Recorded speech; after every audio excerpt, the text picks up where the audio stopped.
Bueno, buenas noches, estimados alumnos del programa de Artes Visuales de la Universidad Nacional Abierta y a Distancia. En esta ocasión vamos a hablar un poco sobre el tema de la gráfica o el grabado en las artes plásticas y por ende en las artes visuales. Mi nombre es Alejandro Salazar, Nelson Alejandro Salazar Escobar. Soy maestro de Artes Plásticas y Visuales de la Universidad Distrital Francisco José de Caldas, la misma Academia Superior de Artes de Santa Fe de Bogotá. Soy egresado del año 2006 y desde ahí pues he venido generando varios proyectos a nivel municipal, departamental, nacional e internacional también, como artista, como gestor cultural y pues ahora como docente.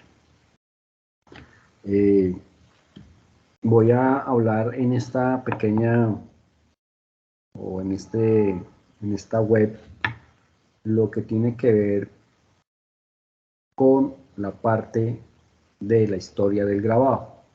Ustedes acaban de hacer un primer ejercicio y ese ejercicio corresponde a la introducción de cómo emplear algunas técnicas básicas como el monotipo o la monocopia, digamos, a través, digamos, de esta maravillosa técnica que es la gráfica. La historia del grabado pues, tiene su origen en China y hacia mediados del siglo XIII. La mayoría, digamos, que descubrieron esta técnica fue por la necesidad de poder, digamos, dibujar sobre algunos materiales. Este material en esta ocasión eran personas que eran orfebres y plateros, o sea, era sobre metal. Y ellos, como plateros o orfebres especializados, digamos, en esta técnica de hacer toda esta maravillosa vajilla en vajillas y elementos, digamos, metálicos o plateros, sintieron la necesidad de cómo grabar el metal. Estos no eran grabadores, digamos, que hayan descubierto la técnica de grabado, digamos, a través de artistas, no eran orfebres, que pues en cierta forma, entre comillas, podríamos hablar que son artistas porque manipulaban muy bien el metal. Y esa necesidad de poder grabar el metal allí, digamos, empieza a surgir como el grabado, ¿no? Pero esto hasta que no llegó, digamos, al barroco, donde más, digamos, es donde más se percibe o se concibe los grandes avances en cuanto a la técnica de hueco grabado. Ustedes ahorita la técnica que realizaron, digamos, en el primer fase, el primer ejercicio correspondía simplemente a una técnica plana. ¿Sí? Era sobre un vidrio, eran monotipos. Aquí el hueco grabado es donde se genera un hueco sobre la lámina y allí hay dos formas, ¿no? Hay una que entra la tinta sobre este hueco o hay otra que es solamente la tinta, que es el alto relieve, que queda sobre la parte externa o la parte de arriba de esta matriz. Entonces hasta el barroco, digamos, fue cuando se consiguen los mejores avances en la técnica de hueco grabado. Lógicamente, pues en esa técnica llegan los avances y nuevos métodos que incluyeron técnicas como el aguatinta, el punteado, el aguafuerte, al barniz blando, la manera negra o mesotinta y el crayón. Esas son técnicas de grabado en metal. Por lo general ustedes en este periodo o en este curso de grabado no alcanzan a ver estas técnicas porque son técnicas que sí se requiere de la presencialidad, al menos de que ustedes tengan una prensa o un tórculo especializado para hacer esa clase de grabado.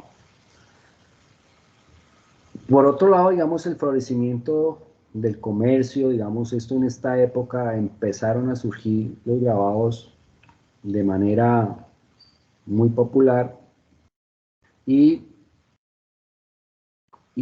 cómo sería que de tanta diversidad de grabados que empezó, digamos, fue como una moda en esa época, en 1735, pues en esa fecha logran adquirir o promulgar una ley para proteger la propiedad artística y favorecer la exportación.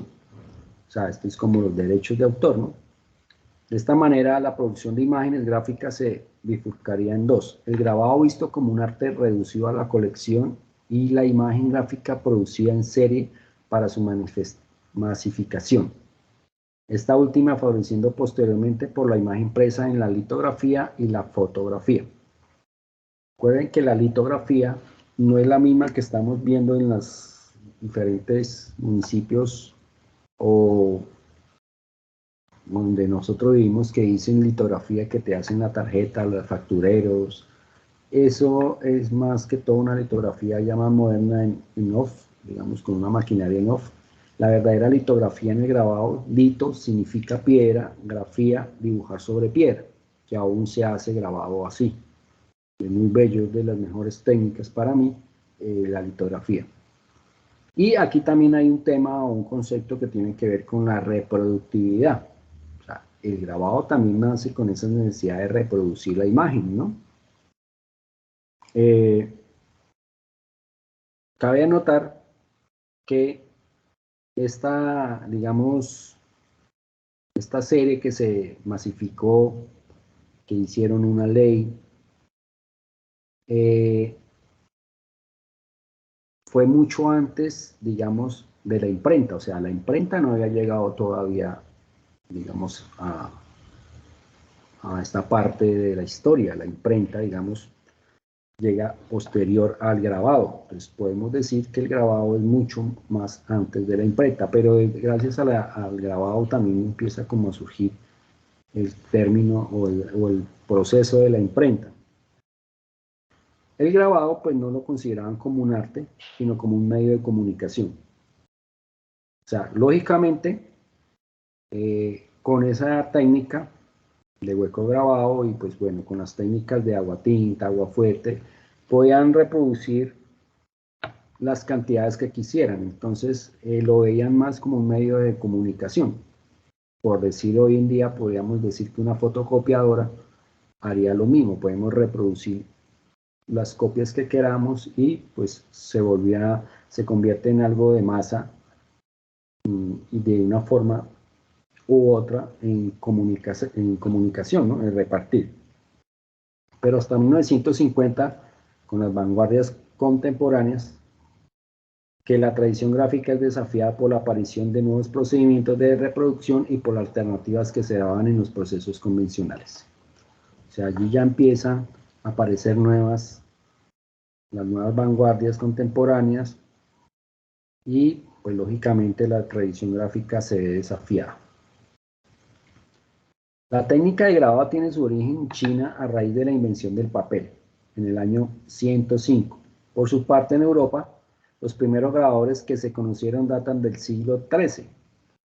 Estamos hablando del año 1200. La mayoría era orfebres y plateros, lo que hablábamos anteriormente, o dibujantes expertos que realizaban grabados sobre metal. Sin embargo, hasta el siglo XV, o sea, 1400, de ahí acuérdense que también aparece como el Renacimiento, con la llegada de las técnicas de fabricación de papel, que el grabado en relieve o xilografía adquiere mayor importancia. O sea, aquí ya podemos hablar que aparece el papel, entonces realmente allí ya coge valor la gráfica o el grabado. Antes estábamos hablando de una técnica de grabado, hueco grabado, pero sobre metales. Aquí ya, gracias al año 1400, siglo XV, perdón, pues aparece el papel. Y pues lógicamente al aparecer el papel, pues eso ya es un gran avance para muchas cosas, especialmente también pues para el grabado. Las primeras xilografías, acuérdense que la xilografía sí lo van a ver ustedes en este periodo, en este curso, y que para esa xilografía pues es necesario tener el rodillo de goma, o sea, duro, no de espuma ni y otro material tiene que ser un rodillo que se llama duro, encauchetado, y tinta tipográfica, y pues lógicamente para silografía, silo significa madera, grafía dibujo sobre madera. Entonces, las primeras silografías que se conocen son hojas de calendarios y naipes, producidos en Alemania en comienzos del siglo XV. No obstante que la ideología medieval cristiana, que predominó en Occidente a finales del siglo XIV y principios del siglo XV, decretaba que cualquier forma de producción plástica fuese destinada a la Iglesia y a su religión, por lo que la mayor parte de imágenes gráficas se encuentran en los ya conocidos como libros ilustrados o libros miniados. O sea, realmente aquí a su izquierda podemos observar un sacerdote budista elaborado en silografía, o sea, esto es sobre madera, mire que lo bello que se convierte las vetas de la madera, en 1222 a 1282.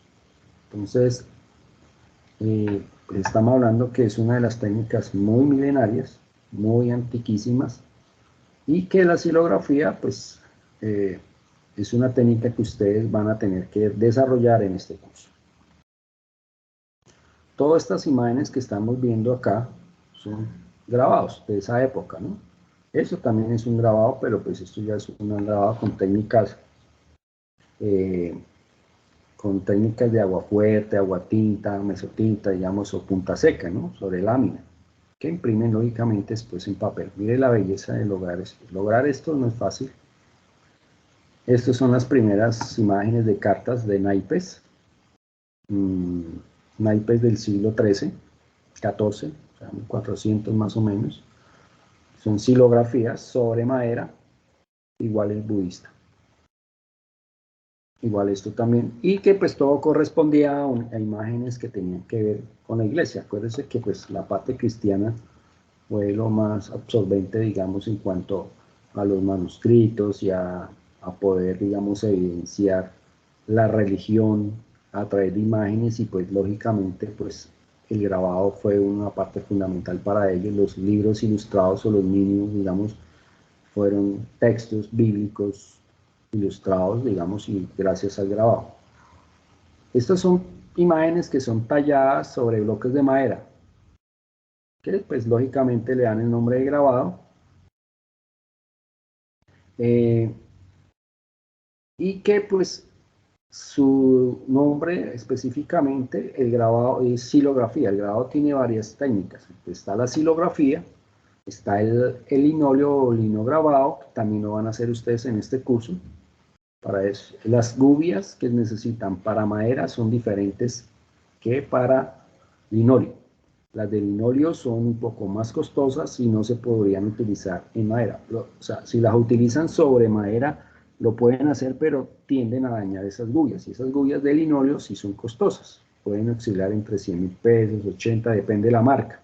Las gubias para madera ya sí son muy económicas, las venden en ferreterías, ya pueden costar entre 15.000 pesos, 20.000 pesos, un CD6 de 10 gubiecitas. Entonces, eso también lo van a utilizar para la cuarta fase, penúltima fase, y por eso les estoy diciendo que desde ya, que tanto para la fase 4 necesitan la tinta litográfica, o hay una tinta que también se consigue en la Panamericana, que tiene otro nombre de funciona, que es para grabado a base de agua, las litográficas a base de aceite. Las gubias, si van a hacer silografía o si van a hacer linóleo. O sea, aquí en esta fase pueden hacer cualquiera de las dos. Pueden ser silografía o una y una, dependiendo como quieran. El rodillo también se requiere para ambas, así sea linóleo o silografía, un rodillo encauchetado. Esto eran pues unas imágenes muy reproducidas artesanalmente. Aquí podemos ver otros ejemplos de la Biblia Perú del siglo XIV, y es una silografía. Mano izquierda de sus pantallas y a mano derecha Apocalipsis, otra silografía de 1470.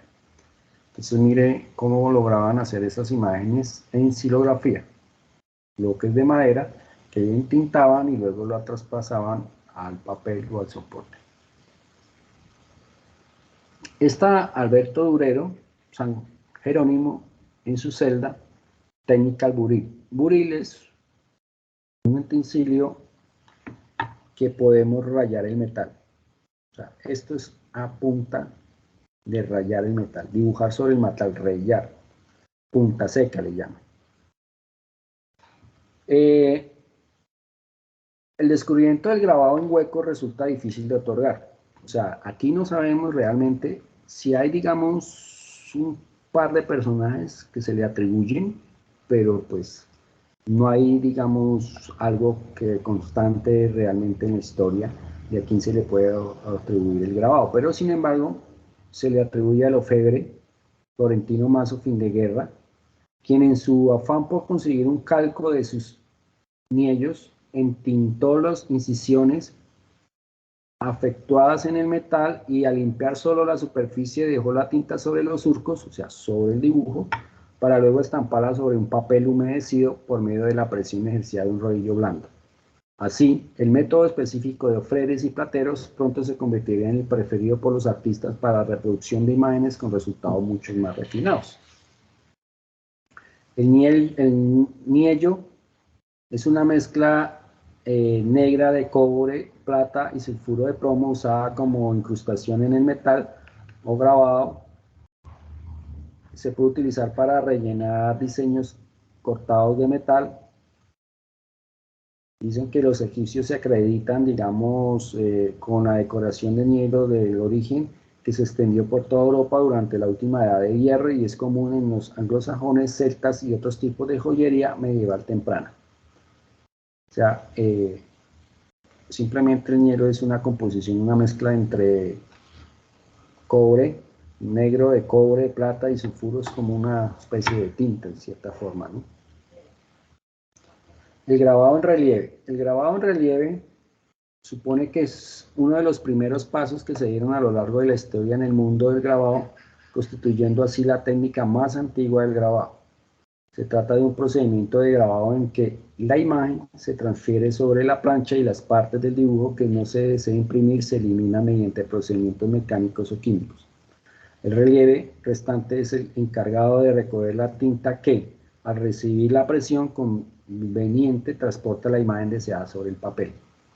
La presión puede llevarse a cabo de forma manual, actuando de una herramienta llamada barén, el cual puede ser sustituido por una cuchara de madera, o bien podemos ejercer presión mecánica con una ayuda de una prensa vertical o incluso un torco. Este ejercicio ustedes lo van a desarrollar en la cuarta fase. Es un relieve en alto, relieve o grabado en relieve en alto relieve, como se dice, y es que si yo tengo la madera, la silografía que vamos a hacer, y empiezo a agredirla, a sacarle, a huecarla con mi gubia, pues lo que va a quedar arriba es lo que va a recibir la tinta. Lo que está con con el tema, digamos, de la gubia, lo que yo extraigo de esa madera, la tinta no va a tocar, porque el rodillo no alcanza a penetrar. Asimismo va a suceder con el linóleo. El linóleo, es el mismo procedimiento de la silografía. Lo único que cambia allí es el soporte, o digamos la plancha, perdón, el soporte sería el papel.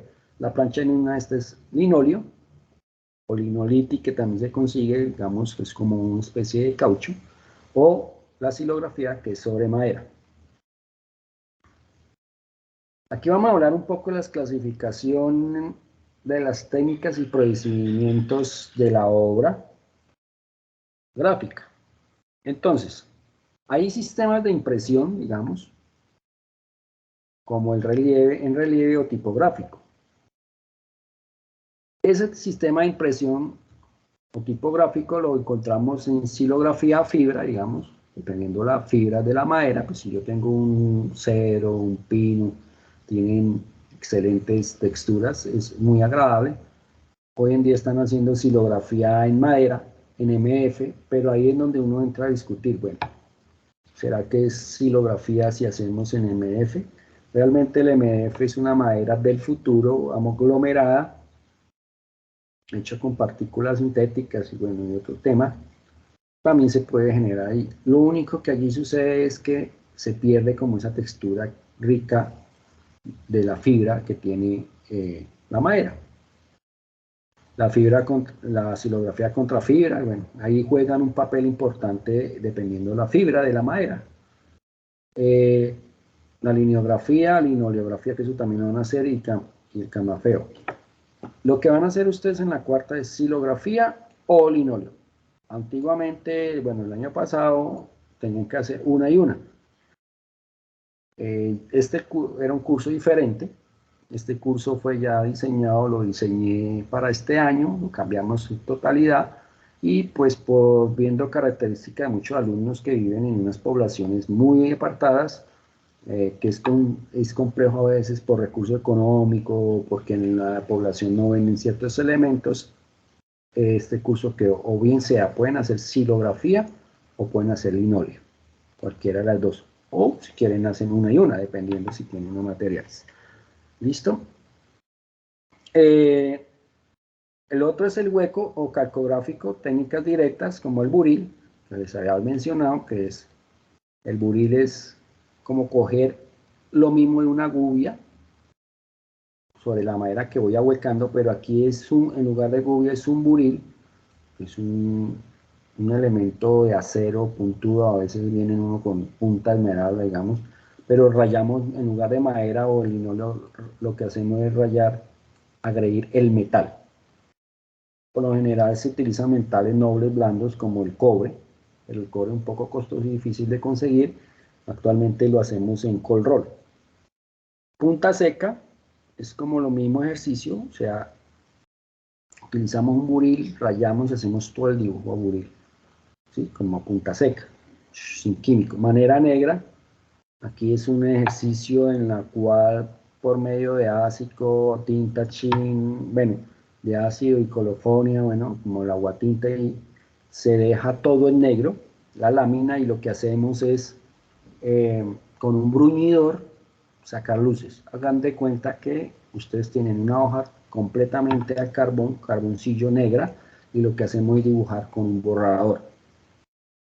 Y manera de lápiz, pues es como manera de ir dibujando, inclusive como la litografía. Y las indirectas, pues viene el agua fuerte, que es con químico, con ácido, digamos, con mordientes, agua tinta también, con colofonia y químicos, al azúcar, que podemos pintar como si fuera una pintura con pincel, barniz blando, que es un barniz que se prepara, se tapa, se calienta la lámina y bueno, se va haciendo el dibujo sobre, vamos quitando la cera y después eso entra un ácido y ese ácido, lógicamente la cera no deja que corroe la lámina y solamente corroe donde quitamos el dibujo, digamos, donde quitamos esa cera. Entonces el barniz blando grabado a la sal, grabado al azufre, grabado a lápiz graso, Levis, bueno. Y pues están las transferencias de imágenes electrográfica y fotograbado. También podemos hacer fotograbado. Pero todas estas técnicas sí necesariamente se necesita tórculo, ácidos y un taller especializado para poderlo hacer. Lo único que podemos hacer en casa, digamos, sería el linóleo, xilografía, los monotipos, inclusive la serigrafía, que es la que llaman screen también. Aquí me salió cortado un poco, pero bueno. Aquí hablamos de técnicas aditivas como colocrada, carboduros, soldaduras, que eso ya es otro tema ahí diferente. El planográfico, como la litografía tradicional o lito offset, que es lo que hoy en día encontramos en estas máquinas, las litografías que mandan a hacer los afiches o imprimen, digamos, o inclusive una fotocopiadora láser podría funcionar como un aparato o una máquina de grabado porque nos saca el diseño que queramos las veces que queramos. Y pues lógicamente con tinta, lápiz, papel, reporte, bueno. La serigrafía de tamiz, que tiene una seda que va en un marco, se llama serigrafía cuando hacemos arte y cuando lo llaman screen los publicistas. Y si hay una diferencia, el screen está pensado más en lo publicitario, en lo comercial, ¿sí? Estampar buzos, camisas, y la serigrafía está pensada para hacer arte. Entonces hay procesos y técnicas muy diferentes a lo del screen. Es la misma, pero cambia las técnicas y el pensamiento del artista. Y ahí, emulsión fotosensible, yo puedo hacer fotoserigrafía, pasar una fotografía exacta y hacerla con seda. Y bueno, esto también lo podríamos hacer desde casa, pero eso no lo vamos a ver. Y pues lógicamente está el sistema contemporáneo de estampación. Estos sistemas contemporáneos de estampación, pues ya encontramos el copiar, la electrografía, los plotters, imágenes por ordenador, imágenes digitales, hacer grabado digital, ya se ve, digamos, ya libreas y todo digital, y pues podemos imprimir las veces que queramos en una buena impresora, láser o una OFF, y pues es válido, ¿no? Aquí vamos a ver un poco la línea de tiempo del grabado, hablando desde lo histórico, y eh, su comportamiento lineal histórico, digamos, de donde fueron apareciendo. Es una línea cronológica de los años que han surgido diferentes técnicas de grabado, y mencionaremos en este artículo junto a las principales características de cada una y sus materiales. En 1400 pues sale la silografía. Recuerde que silo es madera.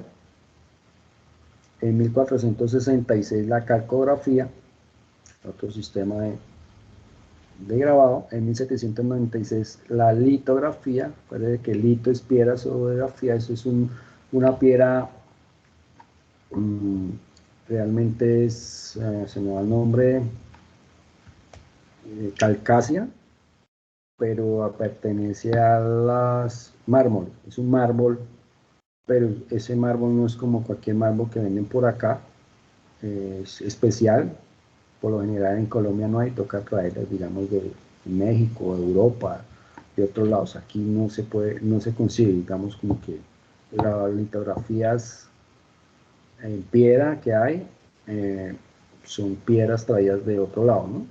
No se consiguen en Colombia. O sea, que haya una mina de esta clase de piedra calcácea, no la hay. Pues son piedras que hay, que se han traído de otro lado, compradas. Eso.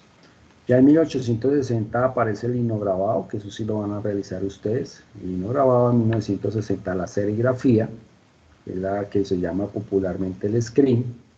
Y en 1993, pues con toda la era de la tecnología, pues aparece la impresión digital, ¿no? Ya las imágenes digitales, que también son varias. Bueno, aquí ya vamos a hablar un poco también de lo que es la linoleografía, que es lo que ustedes van a desarrollar en la cuarta fase. Y la linografía se trata de una técnica de grabado en relieve, de uso bastante reciente, ya que coincide con la aparición de este material en el mercado para usarse como revestimiento del suelo. O sea, es como un caucho, también lo utilizan para... Hoy en día hay un material parecido, ya el linóleo como tal no se consigue, muy difícil. En tiendas especializadas de arte sí, pero hoy se consigue uno que se llama lineolite, lo utilizan para, se consigue donde venden los implementos para zapatería, también para los zapatos. Realmente se trata de un revestimiento como de corcho moldurado, aceite de linaza, óxido goma caurí, resina, materiales colorantes, todas ellas sujetas sobre una base de tela de yute. Bueno, eso ya es difícil encontrar el linóleo como tal en tiendas especializadas, pero podemos conseguir las que utilizan en zapateras, que es casi igual. No sé, creo que es esa base más de petróleo y esta es más orgánica, ¿no? Esto se empezó a utilizar, digamos, como alternativa a la madera. O sea, por eso es que el proceso es igual, la silografía y el linóleo es lo mismo, lo único que cambia es el soporte, o digamos, sí, el soporte, en este caso, pues es el linóleo, y que es muy fácil de detallar, ya que se trata de un material muy blando y de densidad muy uniforme que admite ser tallado en todas las direcciones, por lo que permite obtener detalles muy finos. O sea,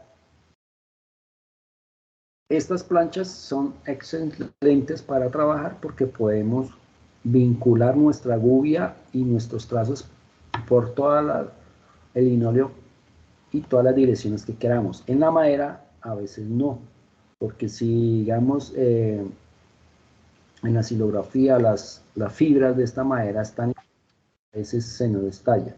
No, es muy difícil tallar así en contra de la fibra o en contra en forma horizontal, digamos, esa vez. Por ejemplo, si utilizamos un triple, que es un aglomerado, el triple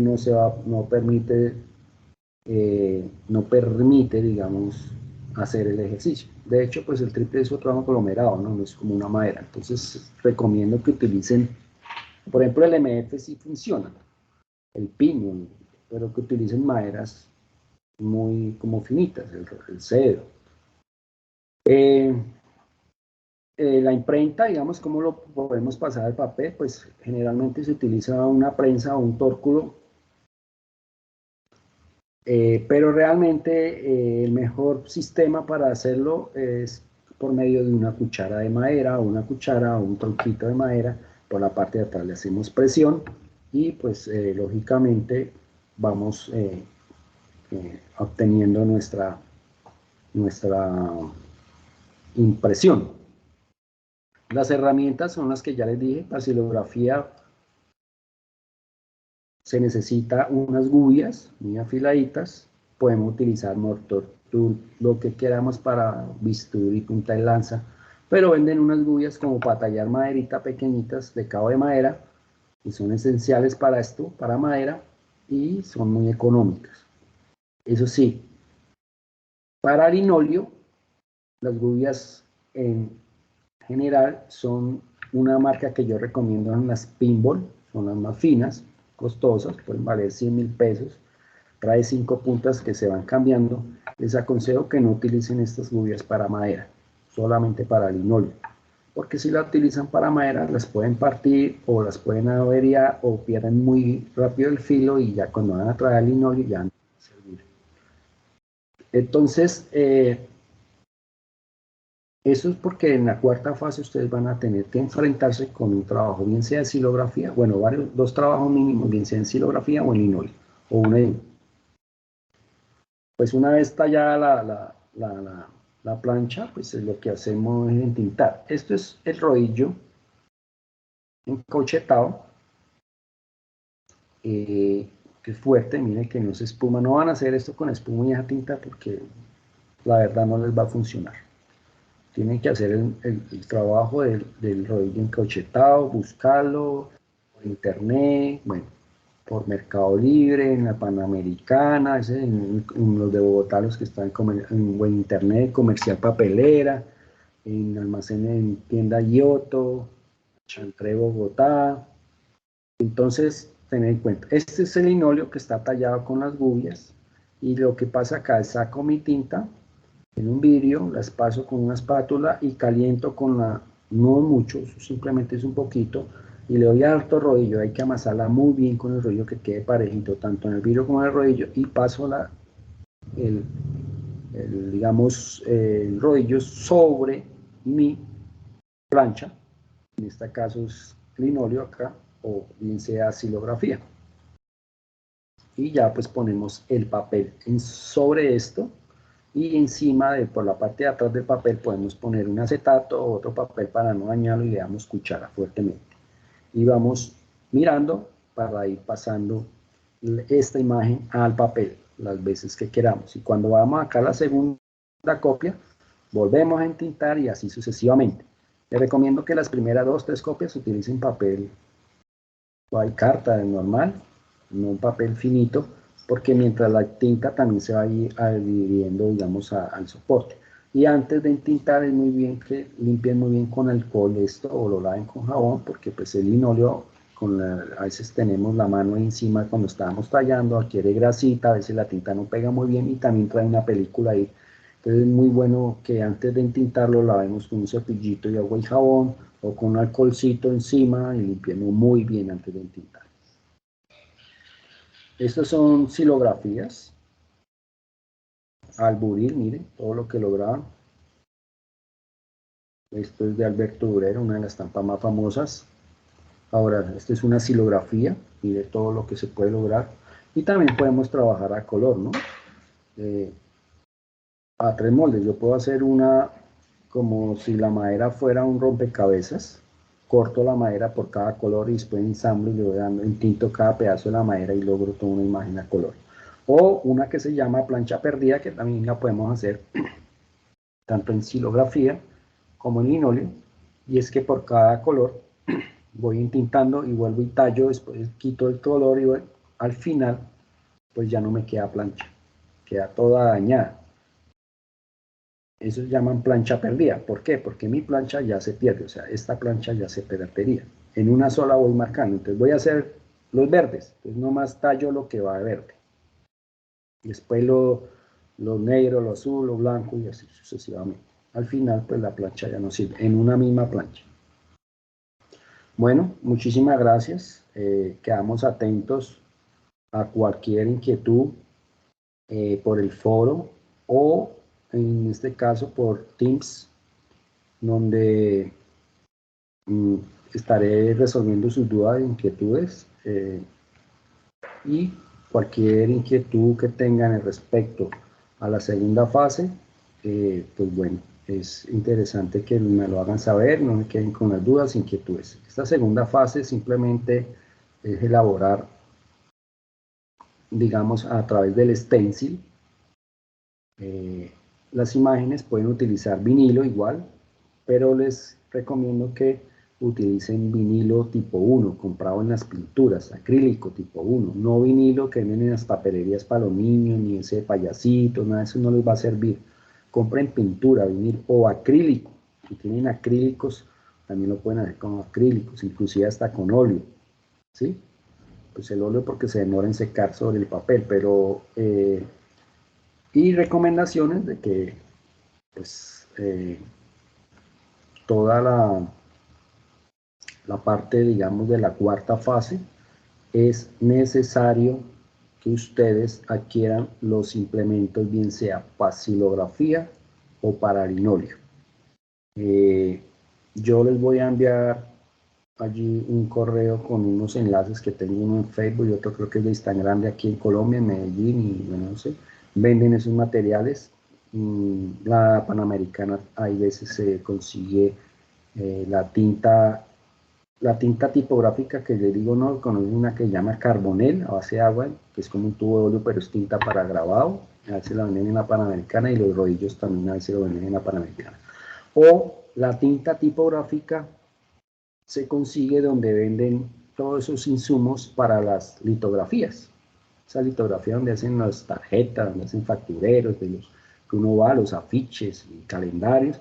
Ellos compran insumos, digamos, y pueden comprar, eso lo venden por libra, media libra esa tinta dura mucho, pueden comprar, rinde mucho, muy poquito, entonces para que lo vayan atendiendo. Bueno, no siendo más, me despido y estar atentos a la segunda webconfer, donde pues, vamos a hablar un poco también de la tercera fase y del trabajo, digamos, que se viene para esa tercera y cuarta fase, seguiremos hablando. Entonces, muchísimas gracias y nos vemos pronto.